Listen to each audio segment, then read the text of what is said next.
Happy Topic Tuesday, CHC. Coach Crawford here with a few quick tips on rower setup and looking at being efficient as you engage in each pull. What we want to look at first is our feet and making sure they're in a good position. Now I'm a size 9.5 shoe and I have my foot positioning set at a 2. This can move up and down. I'm also comfortable at a 3, but I find I'm most optimal and most powerful with my legs when I'm in a 2 position here. Now once you have your feet situated where you want them, and we go to initiate our first pull and get into whatever distance we're rowing, we take the handle out and we come into what's called the catch position. So each time you come back to this position, it's called the catch. We're catching that tension to drive into that next pull.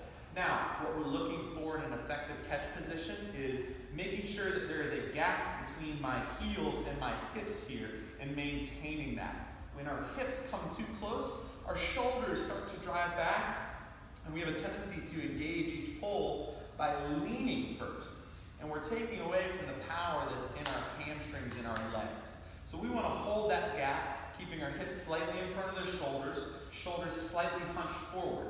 We're not going to overarch here and try and reach as far as we can, putting ourselves in a compromised position.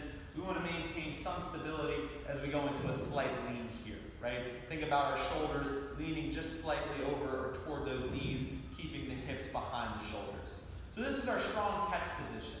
So again, when we go into our pulls, we want to focus on using our legs first. So instead of leaning back first, I'm going to hold this as I drive a few inches out, getting my heels firmly planted down here, and then I'll start to lean back as I finish, pulling that handle all the way to right below nipple level. Then returning those arms real quick, driving my heels down through the feet straps here, and coming back to this catch position, okay?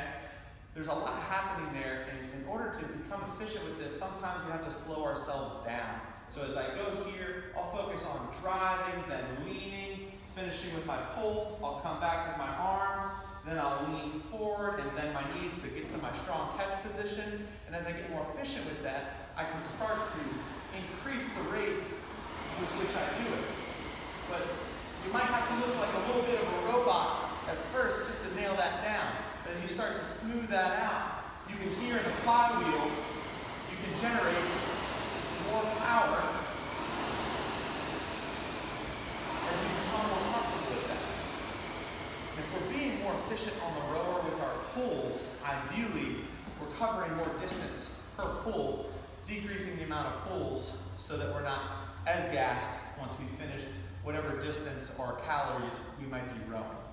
So again, looking at that solid setup and that catch, we want that gap between our heels and our hips with our arms long, shoulders slightly in front of those hips, slightly hunched over but still strong in our back position. And as we engage with the legs and hold that angle for a few inches, about 2 or 3, then we finish with that lean back and pull. Those are the things we're looking for, and that has been your Topic Tuesday for today.